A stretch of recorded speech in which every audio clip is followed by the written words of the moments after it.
Permasalahan ketersediaan air bersih masih menjadi tantangan yang harus diselesaikan di Kabupaten Gunung Kidul, terutama di musim kemarau.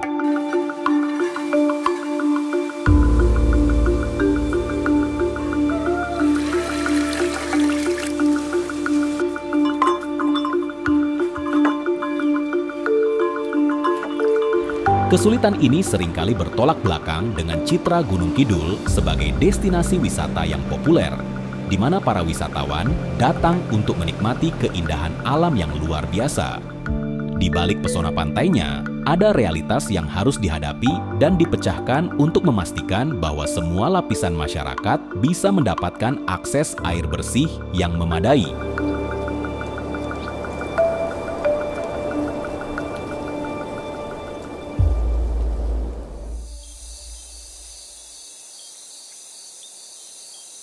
Kami berdiri di salah satu mulut gua Sungai Bawah Tanah yang merupakan sungai yang cukup bisa diandalkan untuk memenuhi kebutuhan masyarakat di Gunung Kidul, khususnya daerah Ponjong, Seropan, Karangmojo, dan Semanu.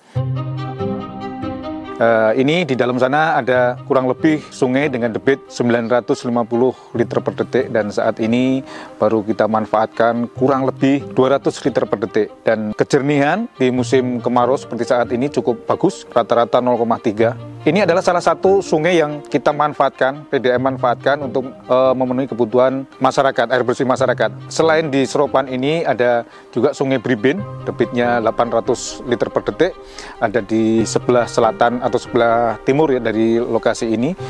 Kemudian ada Sungai Baron, debitnya di atas 3.000 liter per detik. Kemudian di sebelah baratnya lagi ada Sungai Mobaran, debitnya 800 liter per detik, dan baru kita manfaatkan 40 liter per detik. Jadi sebetulnya Gunung Kidul ini potensi sungai atau potensi sumber daya airnya sangat luar biasa. Namun memang ada di kedalaman, tidak di permukaan, sehingga untuk memanfaatkannya perlu biaya yang cukup besar. Kemudian topografi Gunung Kidul yang berbukit-bukit ini juga menyebabkan biaya untuk pendistribusiannya juga cukup besar. Kami mempunyai keyakinan bahwa dengan sumber daya air yang cukup melimpah di Gunung Kidul ini, kita akan bisa memanfaatkannya. Dengan kondisi seperti ini, mendorong adanya upaya alternatif yang bisa dilakukan dalam upaya menyediakan air bersih bagi masyarakat Gunung Kidul. Salah satu upaya tersebut diinisiasi oleh sebuah komunitas yang menamakan diri sebagai Komunitas Resan Gunung Kidul.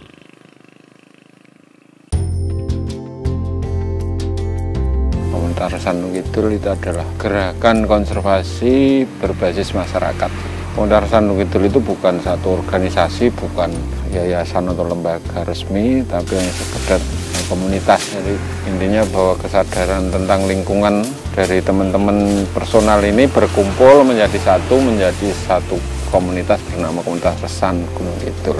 Kegiatan kami itu menanam pohon, membersihkan sumber air kayak seperti ini, terus mencatat sejarah-sejarah tentang sumber air, cerita-cerita desa, cerita mitos, cerita rakyat, folklor, dan lain-lain yang terkait dengan penjagaan sumber air.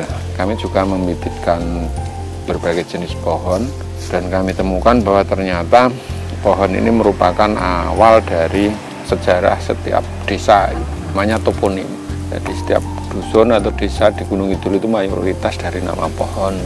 Terus ya berbaur dengan masyarakat untuk mengenal lingkungannya. Jadi prinsip tentang gerakan ini adalah ketika masyarakat ini sadar dan menjaga lingkungan masing-masing.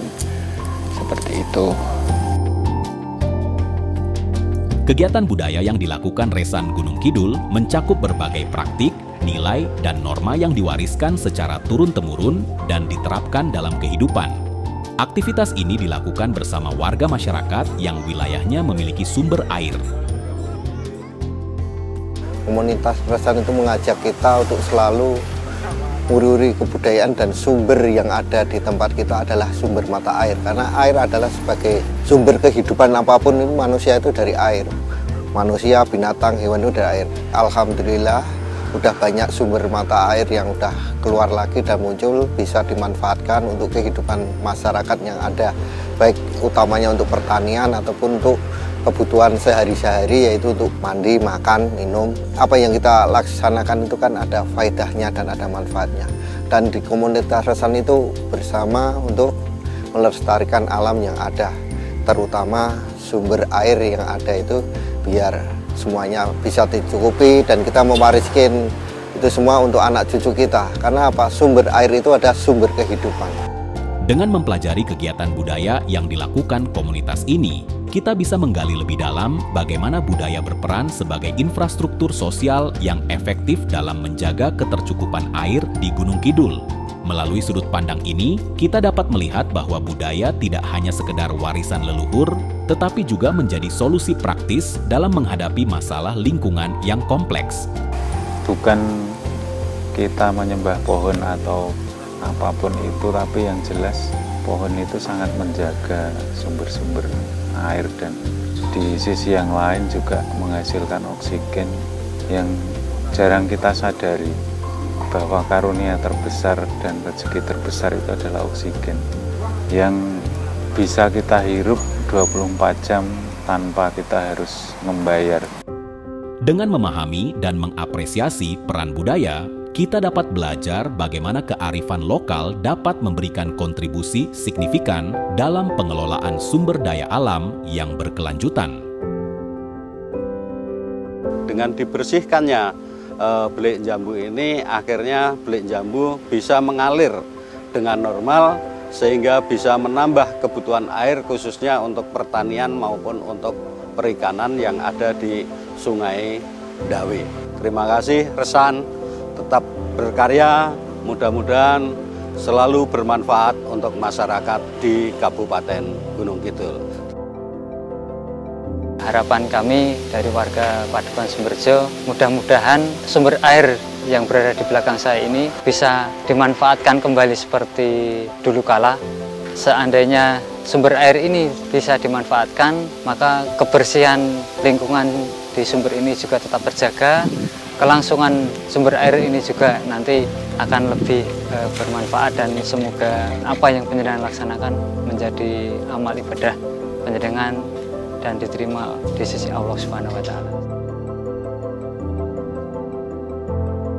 Harapannya ya kesadaran personal masing-masing ini akan menjadi kesadaran komunal tadi. Jadi nanti akan masyarakat ini sebagai subjek atau pelaku utama konservasi di lingkungan mereka masing-masing.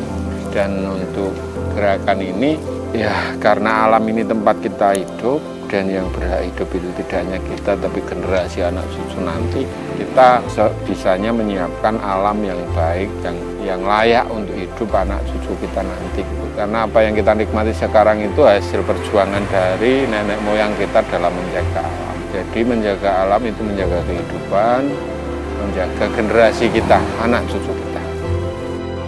Mari kita bersama-sama menjaga dan melestarikan kekayaan budaya serta keindahan lingkungan kita demi menciptakan masa depan yang lebih baik dan berkelanjutan bagi generasi mendatang.